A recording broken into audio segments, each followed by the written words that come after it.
ladies and gentlemen, the story you are about to see is true. The names have been changed to protect the innocent.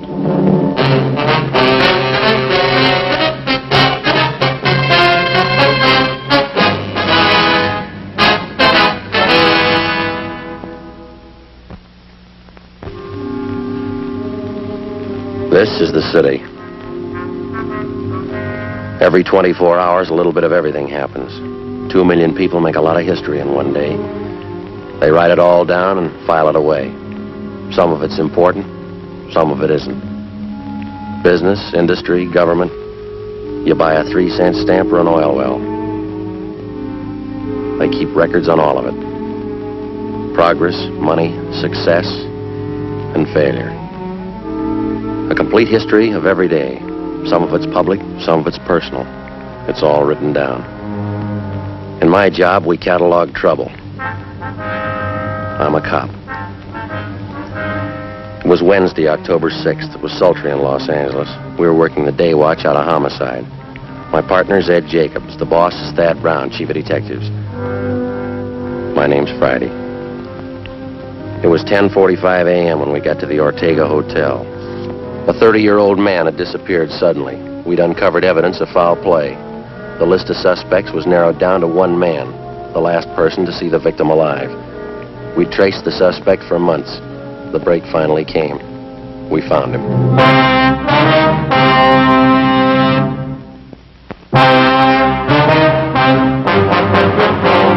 Taking his time, isn't he? Yeah, you want to try it again? Yeah, all right. Yeah? Police officers. Your name Henry Ross? Computer. Get it, Ed.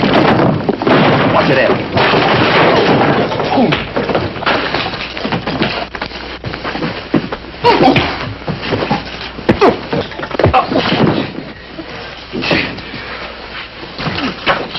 Hands behind your back, both of them. Sit down in that chair. What is this? You guys really cops? No fooling with you cops. I thought you were faking. I showed you my card at the door. Yeah, I thought you were faking. That's the truth. There's a couple of guys out to muss me up, and I thought you were them. Your name Henry Ross? Sure, that's right. No, I thought you were one of those mooches I had a fight with in the bar the other night. He said he was going to get a pal and come back and take care of me. Yeah? Sure, I got no reason to fight cops. Didn't do my room any good. The landlady's going to scream. All right, you want to finish up dressing? I want to talk to you downtown. What's it about, officer? Missing person. We'll brief you when we get downtown. All right with me. Could you take these cuffs off, please? Kind of hard to dress with them. All right, bend over. I don't know why you have to slap cuffs on me. I didn't know you were cops. Mind if we check through your things, Ross? Huh? Why? Mind? Oh, go ahead if you want. I got nothing to hide. If you spoke up at the door, there wouldn't have been this fight. I thought you were that mooch in the bar and his friend. Thought you were looking for trouble. All right, mister, you about ready to go? Oh, I'd like to brush my teeth first, if you don't mind. Got a mouthful of cotton this morning. Where do you keep your toothbrush? Over here, I'll get it. Never mind. All right.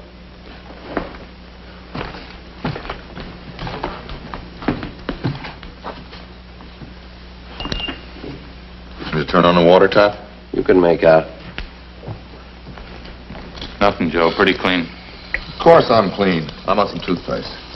What'd you expect? Anybody can make a mistake. I didn't know you were cops.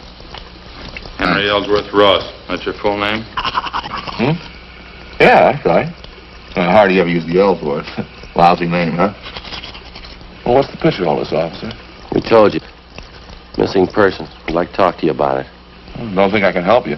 Nobody I know's missing. How about Paul Davis? Davis? Yeah, I knew it, Davis. Don't know if his name was Paul, though. Have been gone a long time, this guy, Davis? Yeah, that's right.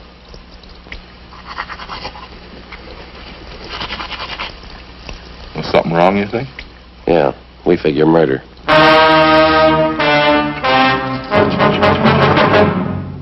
After going over his room thoroughly, we took Henry Ellsworth Ross back to the city hall to the interrogation room. He was a longshoreman by trade. Among his friends and acquaintances, he was known as a heavy drinker and a man with a violent temper. Ed and I questioned him for half an hour. We got nowhere. I'll tell you the truth. I just don't know what you're getting at. I think I knew a guy named Davis, and that's about as far as it goes. You sure that's all you have to tell us? Of course I'm sure. Well, look, I got a right to a lawyer if you're going to stand there and throw a lot of charges at me. We're not throwing charges at you, Henry. We got a missing persons case. Like to have you cooperate. That's about it. Well, I'd like to, but I can't. Paul Davis. Just a name to me. Maybe I know him. I don't know. You got that report there, Ed? Yeah. That's it. Thank you.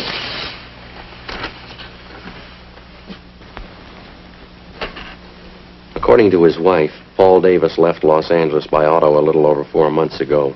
He was driving up to Oakdale, California to take a job with the dairy company. He never got there. He's been missing ever since.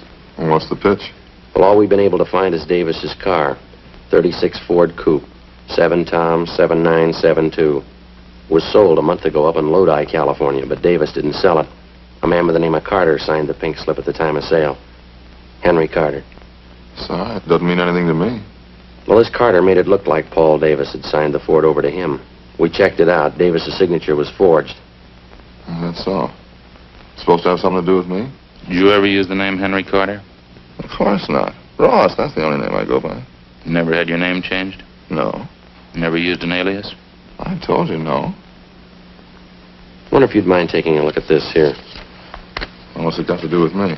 That's the pink slip to Paul Davis's car, Henry. Now, these signatures on the back, transfer of ownership, you recognize either one of them? Paul Davis and Henry H. Carter. Well, just names to me. Why, am I supposed to recognize something? Should, yeah. Why? The signatures are both in your handwriting. How about it, Henry? How about what? I don't know what you're talking about. You trying to give me the treatment?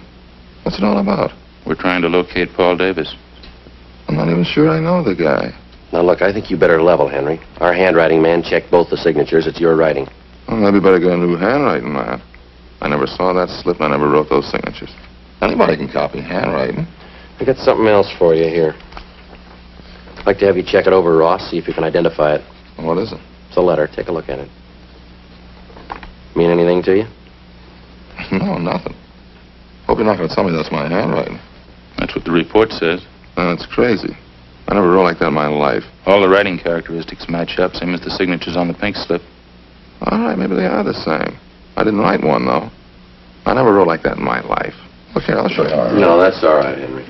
Ed, you want to pull a package from R&I? Yeah, okay. I don't savvy one bit of this, Sergeant. How about laying it out for me, huh? You can see the name there at the bottom of the letter. Now, it's signed Henry Carter, same as the pink slip. That doesn't mean anything to me. That letter was sent to the wife of Paul Davis about 9 weeks ago. That says there that Davis supposedly was too busy to write his wife, so he had this Henry Carter send a letter. He also writes that Davis sold his car to Carter. Somebody trying to cover up, huh? Yeah, we think so. We think it's Henry Carter. This guy Davis been gone 4 months? That's right. You said you thought Davis was murdered. How come? Just an idea. Oh. 8 men have disappeared from around here in the last 14 months, just like Davis. 6 more up in the San Joaquin Valley, same way. They took off alone on auto trips. Never seen again, not a trace of them.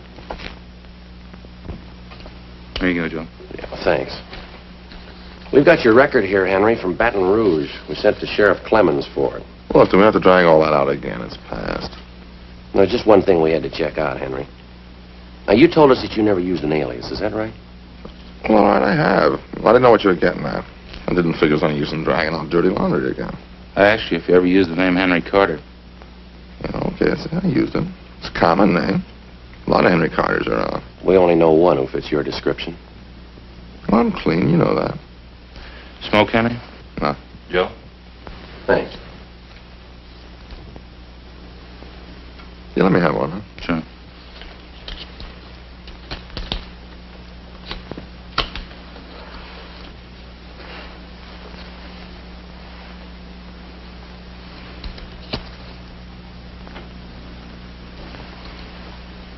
Henry, we rode this thing for 4 months all over the state, and I'll tell you what we got. We'll let you make up your own mind.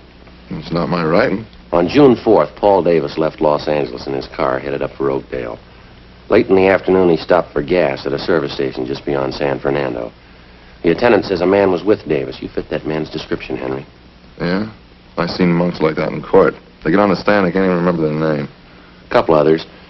You and Davis stopped for a hamburger just outside of Gorman. There's a man there. He remembers you, too. You stopped again in Bakersfield, picked up a quart of oil for the car. You and Davis had a Coke. That's the last time he was seen alive. That makes me a killer, huh? A month after that, the pink slip of Davis's car came through DMV up in Sacramento. That was for the transfer of ownership from Davis to Henry Carter, both in your handwriting. A couple of weeks later, Mrs. Davis got that letter. A month ago, Davis's car was sold to a dealer up in Lodi. Yeah? We found the dealer. Ross showed him your mugshot. He says you sold him the car. That all? No, that's just the main part. There's more. We've been on the road a lot. We followed you from here to Sacramento and back, Henry. Every stop, every detour. Took us a long time. Yeah, guess it did. What'd he say, Ross? Nothing. All right. Any way you want it, Henry. Yeah, I guess you worked hard on it, huh? All over the state. That's right. Must be pretty hot up in the valley. Summertime. Dusty, huh?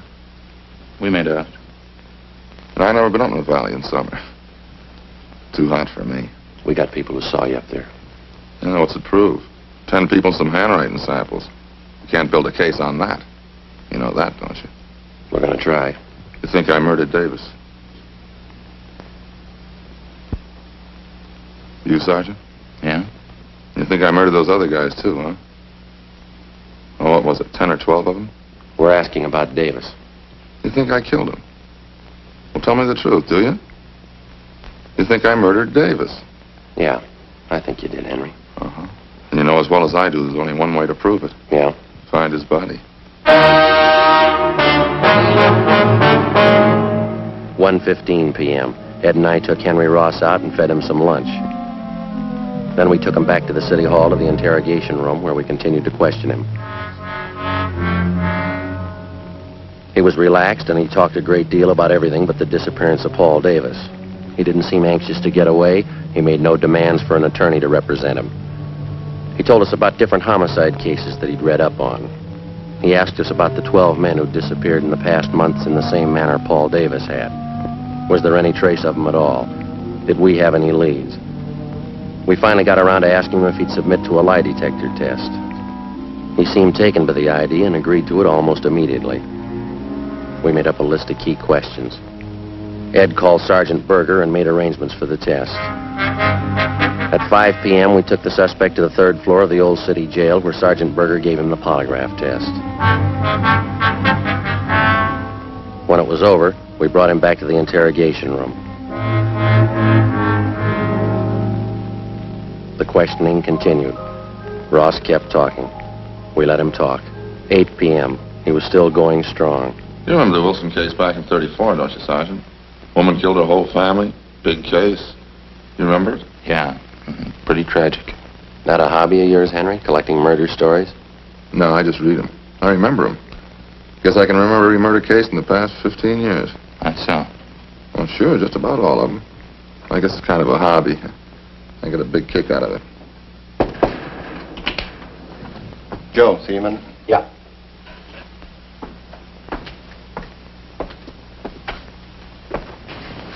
Berger opened the polygraph room, just called. What'd he say? They found 16 positive reactions on Ross. Thanks, Bates.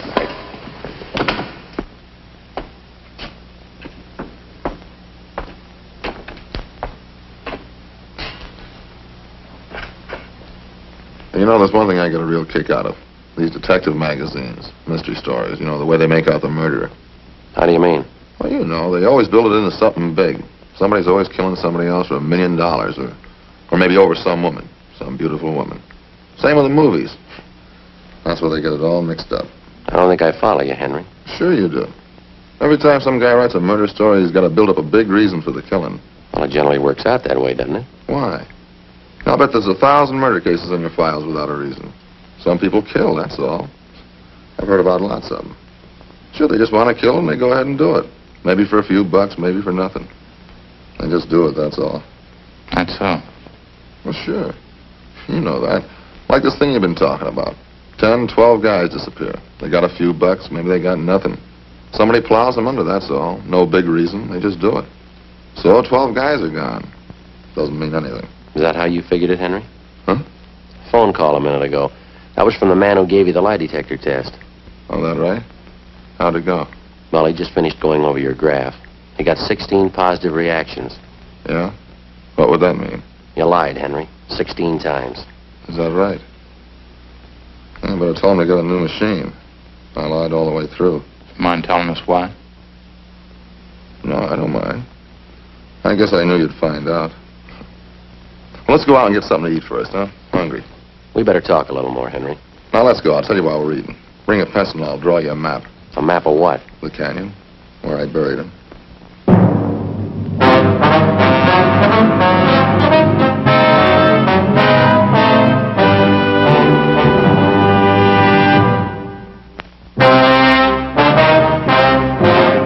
Ed and I took Henry Ross out to get him something to eat.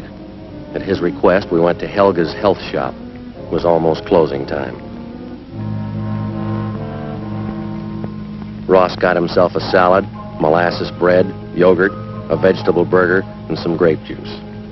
Ed and I settled for a Swiss cheese sandwich and some grape juice.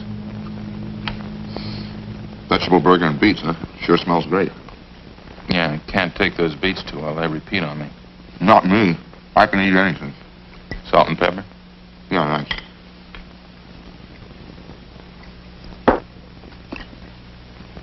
You know, I haven't eaten much today. Hey, did you get your sandwich made with molasses bread? No, wheat germ bread. Oh, you should have got molasses bread. Real blackstrap molasses. Smell it. Nice and fresh, huh? Oh, you know, this yogurt really sharpens up my appetite. Food tastes great, huh? Want some saccharin, Joe? Yeah, thanks. We brought a pencil along, Ross. Want us to start making notes? Good time as any, I guess. You know, the whole thing comes right back to what I was trying to tell you there in the office. Yeah, what's that? What do you know about the phony mystery stories? And every time there's trouble, there's a big reason behind it. Phony, that's all. Yeah? Sure. This Paul Davis, for instance. Well, I guess I knew you'd find out. I knew this morning when you picked me up. I knew you had it figured.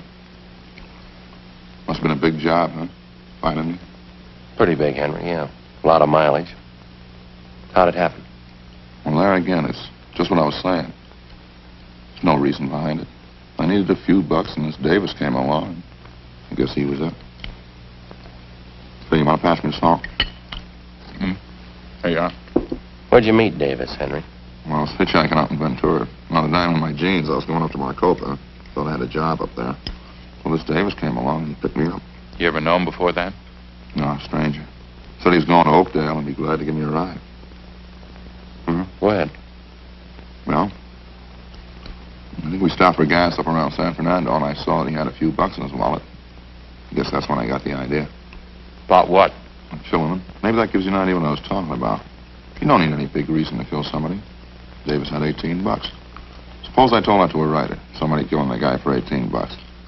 Wouldn't make much sense, huh? You tell you to never sell. You need $1 million. Beautiful woman. Good motive. Where'd you kill him, Henry? Outside of Bakersfield. Little canyon there.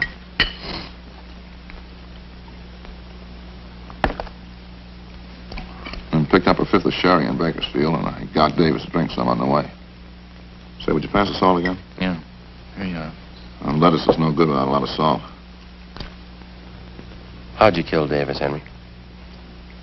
Funny thing. He drank some of the wine and got a little sleepy. That was just outside of Bakersfield, and it was dark by that time. Spotted this little canyon, and I figured it was as good a place as any. Yeah? Well, I got him to pull off the road, and we had a few more drinks, and I spotted this little shack out there, out in the middle of nowhere. Exactly where was this, Henry? Well, I can show you. Maybe 2 miles north of Bakersfield. We got to the shack and finished the wine, and then we went to sleep. Both of you? Mm-hmm. That's where the funny part comes in. Well, I guess I killed Davis, all right, but I didn't mean it. Oh, get a whiff of that, will you? I think those monks would figure out some other time to clean up except when people are eating. They'll be through in a minute. How do you mean, Henry, you didn't mean to kill him? You already told us you had the idea. Sure, I had the idea. Well, let me explain it, then. Well, we both went to sleep in this shack, Davis and me. Guess that must have been about 9 o'clock that night. Just don't know what it was. Maybe the wine, I guess, and I started having nightmares. Huh? Yeah. Henry, this part sounds like a story, but it's the truth. I had all these dreams. I woke up, but they were still there. What's that? On faces. That's all I could see. The air was full of faces. I guess I was really still asleep. Yeah, go ahead. Well, I picked up a 2x4 and started swinging at them. Faces. Funny thing, I knew every one of those faces. How do you mean? People I killed. There's only a dozen of them, really, but it seemed like there were hundreds of them. All around in the air. Grabbed a 2x4 and started swinging. I was cold and I was sweating at the same time. I kept swinging. Then I saw Davis. Swung hard. Kept swinging. He didn't even make a sound. Eyes closed. Kept swinging at his head. When I came to, there he was, lying on the floor. Seemed to take those other faces away. They didn't bother me after I killed Davis. What'd you do with him, Henry? Oh, I pulled him outside the shack, dug a hole, and buried him. Burned his clothes, took his car and money, and drove off. I'll show you if you like. Where I buried him, I mean. How about those other men, Ross? These faces you saw. Yeah, I wonder if I can get some more of that juice. Sure looks good. Oh, sure. Here, take mine. I haven't touched it. What about it, Ross, the other men? Well, I don't recall them too well. It's what you said in the office. 10 or 12 of them. A couple in Sacramento and the others down through the valley. Like I say, no big reason for killing any of them. Just happened that way, that's all. What'd you do with them, you remember? In general, yeah. There's one of them, though, that stands out. A guy by the name of Slattery. Some kind of salesman. A real crybaby. Where'd this happen? Only he picked me up in his car outside of Chowchilla. It was nighttime and he was feeling pretty good. I made him stop on the side road and hit him with a piece of angle iron. Cried like a baby. Buried him in the field. He was one of those faces I saw. Shows you how psychology works, huh? Yeah. What'd you do with his car? Slattery's, I mean. I drove it down to Mexico and sold it there. Guess that's what I should have done with Davis's car, huh? Those killings of yours, Henry. You got any more you want to tell us about? I told you already. 10 or 12 of them. Pretty much the same. When was the first one? Oh, maybe 18 months, 2 years ago. First one wasn't any harder than the last. Just like I was telling you before. Yeah. You know, everybody builds up murder. It's supposed to be a big thing. Hard to do. All those phony stories. Might hit a guy a couple times with something. That'd be it. A real small thing. Didn't change me any. That's why I say it's all built up. You ever been treated for any mental sickness, Ross? No, why? You ever been examined by a psychiatrist? No. After you killed these men, did it bother you at all? Oh, just that one dream. The time I was with Davis. That's about it. Oh, sure a good meal, Sergeant. Thanks a lot. Yeah, okay. Ready? Let's go. We go back to City Hall now, huh? Yeah. You ready to give us a statement now? All right. I had an idea you'd find me. I guess I always knew you'd find me. Yeah. Well, I guess I proved my point anyway. It's all built up. What is? Well, murder, killing somebody. Those phony stories, it's all built up. It's just cheap. You got it wrong, Henry. Huh? Wait till they read you the bill. Come on, let's go.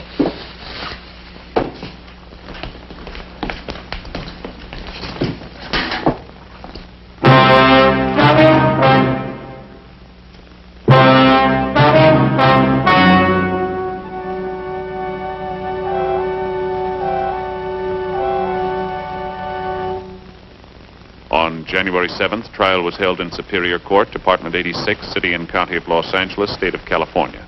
In a moment, the results of that trial.